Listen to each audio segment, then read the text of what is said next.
Friday the 13th is my favorite horror franchise. I have reviewed several of the films in the series, and in honor of Friday the 13th, I felt it would be appropriate to review the last great entry in the long-running franchise, Friday the 13th Part 7, The New Blood, released in 1988.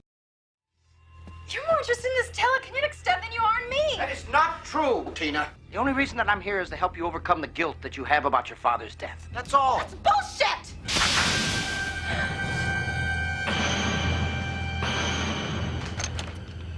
I rest my case.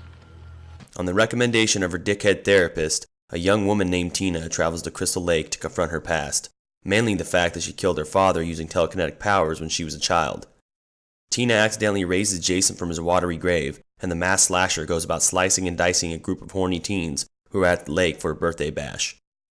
Armed with her supernatural abilities, Tina and Jason face off in an action-packed climax.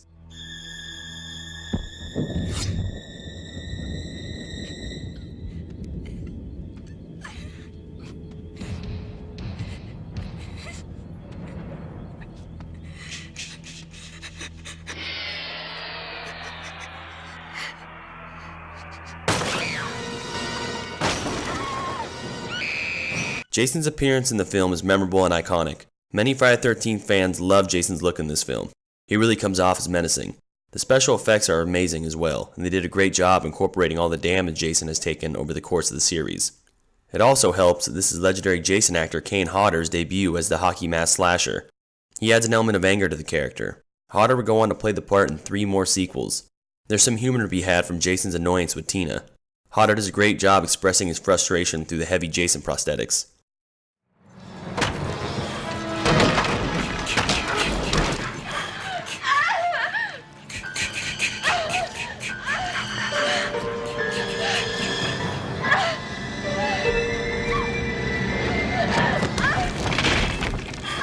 The New Blood is one of the most infuriatingly censored films in the series. So many of the death scenes were cut or trimmed down.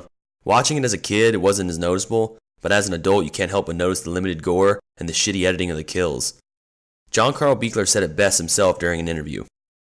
Jason, like a golf pro, swings the axe upward and slashes up through a guy's jaw, splitting his face forward, and a spout of blood goes straight up. In the movie, unfortunately, you cut away before any connection is made. For me, it's like telling a joke without the punchline. Actually, in the script, my death is described as Ben's head gets squished like a ripe pimple. They had made a dummy head. They had filled it with cottage cheese and a bunch of gook. John Carl Buechler and company wanted to create some memorable and over-the-top horror gags, but the MPAA chopped down their impressive work, leaving a kind of watered-down Jason movie. But there are still some memorable kills in the film, such as the fan-favorite sleeping bag scene. Dan, what are you doing?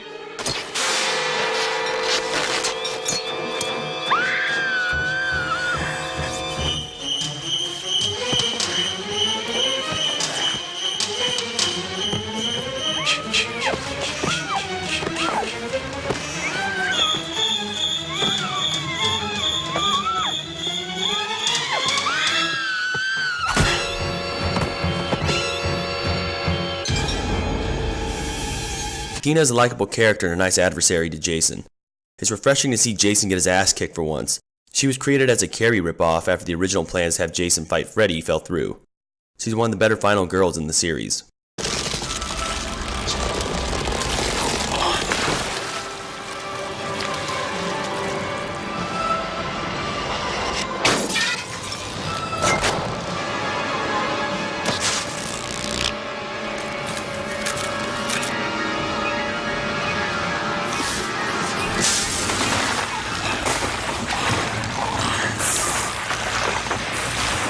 The real highlight of the film is the epic confrontation between Tina and Big J. It's an impressive showdown featuring awesome special effects, some nice stunt work, and an exciting climax. Especially the scene in which Jason gets lit on fire. Supposedly, it was the longest on-camera burn at the time of release. It's nice to see Jason actually fight someone who can fight back for a change. Having another supernatural foe for Jason was a smart choice by the filmmakers. Tina knew. She tried to tell us. What are you doing? Oh my gosh. The New Blood features some of the greatest pricks in horror movie history. The selfish, deceptive, and cowardly Dr. Cruz. He's a character you really hate. Speaking of dislikable characters, The New Blood features one of the bitchiest chicks in the series, the stuck-up and preppy Melissa. These are characters you can't wait for Jason to kill, which makes it a little less satisfying when there's hardly any gore in their death scenes. The characters here aren't as likable as they were in Jason Lives or Final Chapter.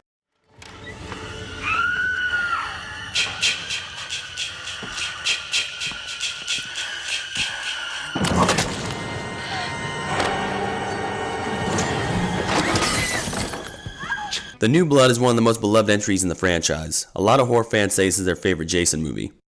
Although there are some fans who think it tried a little too hard to compete with The Nightmare on Elm Street by adding more fantastical elements, but it's still one of the best Jason films, and the telepathic angle works. It features a thrilling climax, a memorable Jason, and a fan favorite heroine, and it does have some creative kills. Let's just avoid the fact no one dragged the lake for the killer after the events of Part 6, and they just left Jason chilling down there.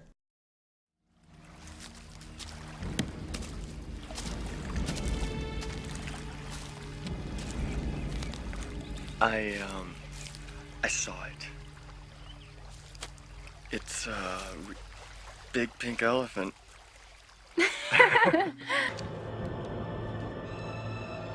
Jason Voorhees.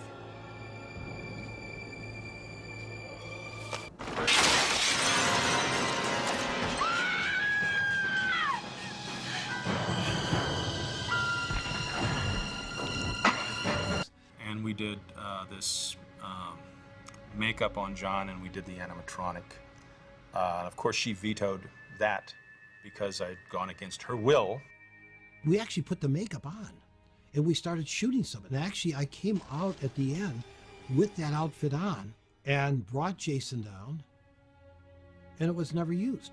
And so what you see at the end of the film is John Otrin coming up with a dirty face and pulling Jason down. I think when people view the film, they say, that's kind of lame.